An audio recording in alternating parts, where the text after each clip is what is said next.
Unité 1. Et moi, et moi, et moi. Leçon 1.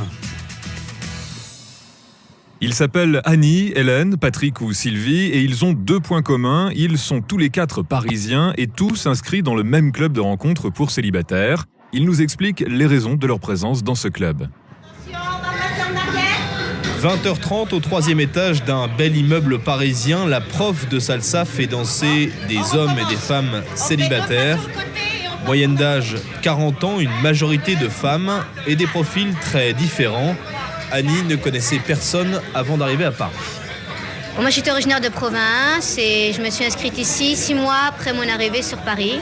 J'avais 2 copines de province, mais ça faisait un peu léger quand même pour sortir. Parce que les gens sur Paris sortent par bande d'amis. Ils restent avec leurs amis, que ce soit dans les cafés, dans les restaurants ou ailleurs. Ils restent avec leurs amis. Même quand on va dans un club de sport ou ailleurs, c'est bonjour, bonsoir.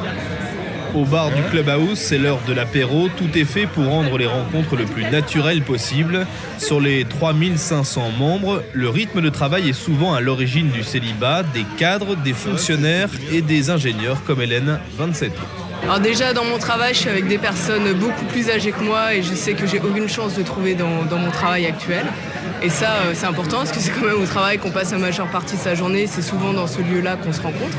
Je me disais que c'était difficile de sortir de sa solitude et de se lier avec d'autres personnes.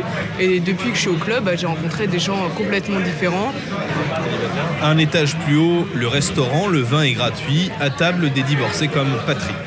Je me suis séparé de ma femme et mes enfants, donc ma femme était prof, donc on avait essentiellement des amis profs, et puis c'est vrai que j'ai perdu pas mal d'amis en me séparant. Certains recherchent l'amour, mais la plupart viennent ici pour vaincre la solitude et s'épanouir. Depuis 19 ans, Sylvie fréquente ces clubs. Je viens pas ici en espérant trouver le prince charmant, non. On est entre nous, on s'apprécie bien, c'est une deuxième maison et on se voit en dehors, c'est une deuxième famille.